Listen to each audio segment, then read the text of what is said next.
ഓച്ചിറക്കളിക്കായുള്ള മുന്നൊരുക്കങ്ങൾ പൂർത്തിയായതായി അഡ്മിനിസ്ട്രേറ്റർ അറിയിച്ചു.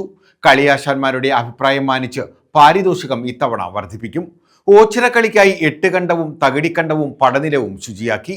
ഞായർ തിങ്കൾ ദിവസങ്ങളിലായാണ് ഓച്ചിറക്കളി നടക്കുന്നത്. 2 ദിവസവും 3500 പേർക്ക് വീതം കളി സദ്യയും ഒരുക്കിയിട്ടുണ്ട്. ഓച്ചിറ പരബ്രഹ്മ ക്ഷേത്രത്തിൽ മിഥുനം 1-2 തീയതികളിൽ നടക്കുന്ന ഓച്ചിറക്കളി ഭംഗിയായി നടത്താനുള്ള എല്ലാ മുന്നൊരുക്കങ്ങളും പൂർത്തിയായതായി അഡ്മിനിസ്ട്രേറ്റർ അറിയിച്ചു. ഇത്തവണ കളിയാശാന്മാരുടെ അഭിപ്രായം മാനിച്ച് പാരിതോഷികത്തിൽ വർധനവ് വരുത്തിയിട്ടുണ്ട്. A-B-C ഗ്രേഡുകൾക്ക് യഥാക്രമം പാരിതോഷികം നൽകും. സുരക്ഷാ ക്രമീകരണങ്ങളുടെ ഭാഗമായി കൂടുതൽ സ്പെഷ്യൽ കേഡറ്റിന്റെ സേവനം ലഭ്യമാക്കും. ആരോഗ്യ സുരക്ഷിതത്വത്തിനായി ചൂട് കുടിവെള്ളം വിതരണം ചെയ്യുന്നതിന് 3 കൗണ്ടറുകൾ സ്ഥാപിക്കും. 8 കണ്ടവും തകിടിക്കണ്ടവും കല്ലുകെട്ട് ചിറയും പടനിലവും വൃത്തിയാക്കി ക്ലോറിനേഷൻ ചെയ്തു. പടനിലത്തെ നിരീക്ഷണത്തിനായി CCTV ക്യാമറകളും ഓച്ചിറക്കളിയുടെ ലൈവ് സംപ്രേഷണവും ഏർപ്പാടാക്കിയിട്ടുണ്ട്. കരക്കളിക്ക് പ്രതിബന്ധമായി മുൻകാലങ്ങളിൽ ഓങ്കാരത്തിന് മുന്നിലുണ്ടായിരുന്ന സ്റ്റേജും വാണിജ്യ സ്റ്റാളുകളും ഒഴിവാക്കി. വാഹന പാർക്കിംഗ് ഓഡിറ്റോറിയത്തിന് കിഴക്കുവശമുള്ള ഗ്രൗണ്ടിൽ മാത്രമായി ക്രമപ്പെടുത്തും.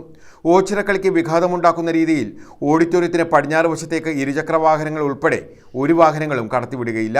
മിഥുനം 1 രാവിലെ 8 പതാക ഉയർത്തും. 11 അഡ്മിനിസ്ട്രേറ്റർ ജസ്റ്റിസ് K. രാമകൃഷ്ണൻ ഭദ്രദീപം തെളിക്കും. തുടർന്ന് ഓച്ചിറക്കളി ഘോഷയാത്രയ്ക്ക് ശേഷം ഓച്ചിറക്കളി ആരംഭിക്കും. 2-ാം ദിവസവും ഓച്ചിറക്കളി ഘോഷയാത്രയ്ക്ക് ശേഷം ഓച്ചിറക്കളി ആരംഭിക്കും. മിഥുനം 3, 4, 5 തീയതികളിൽ കാർഷിക പ്രദർശനം നടക്കും. 2 ദിവസങ്ങളിലും 3500 പേർക്ക് വീതം ഗംഭീരമായ കളിസദ്യ 2 സദ്യാലയങ്ങളിലായി ഒരുക്കിയിട്ടുണ്ടെന്നും അഡ്മിനിസ്ട്രേറ്റർ പറഞ്ഞു.